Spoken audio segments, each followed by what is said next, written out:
there, this is Nova. Welcome to my Singer Featherweight Tip of the Month for March of 2024. Last month, we looked at the stitch length lever on the right side of your Singer Featherweight 221. This month, I want to visit about a couple of adjustable parts on the left side of the front of your machine. This is the presser foot pressure knob. It adjusts the amount of pressure the presser foot is placing on your fabric as you sew, and should be adjusted based upon the weight of the fabric that you are sewing. All the way down, you would screw this all the way down. That would be maximum pressure, and should be used when sewing a heavyweight fabric, such as leather or denim or a quilt sandwich, to aid the feed dogs in pulling the heavyweight fabric through the machine. For normal quilting weight cottons, about 3 of these screw threads showing is right about where it needs to be. Just about like that, about 3 of those screw threads showing.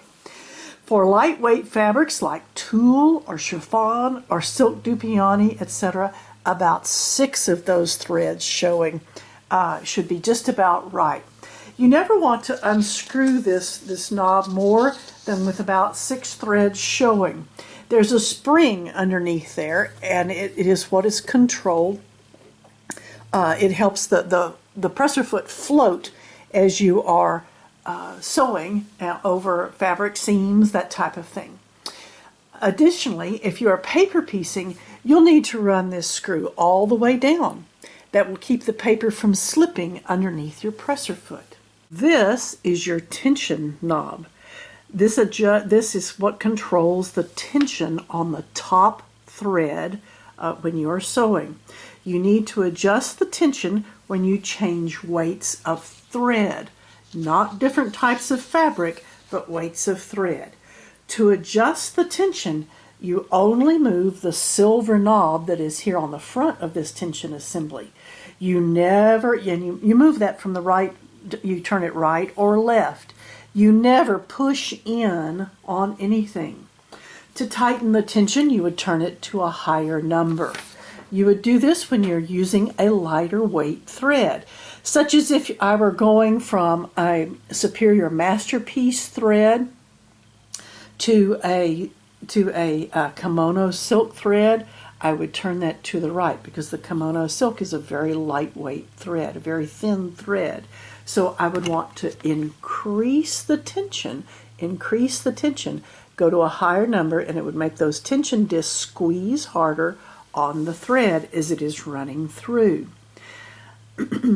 If I were going to be using a heavier weight thread, such as a King Tut thread, if I were going from a superior masterpiece thread to a King Tut thread, I would need to reduce the tension on that thread because the King Tut is a fatter thread and I wouldn't want it squeezing so hard on that.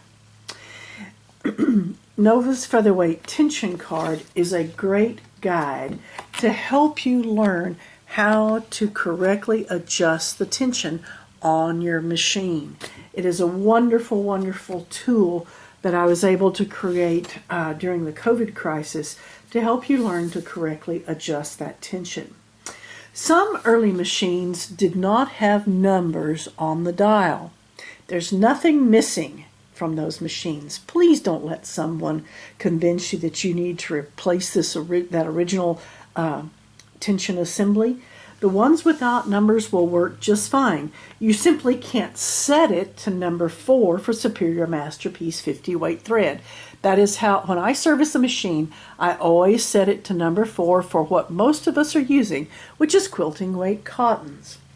So there's nothing missing from those early machines that don't have the numbers. They work just fine. I hope this has been helpful. Happy stitching.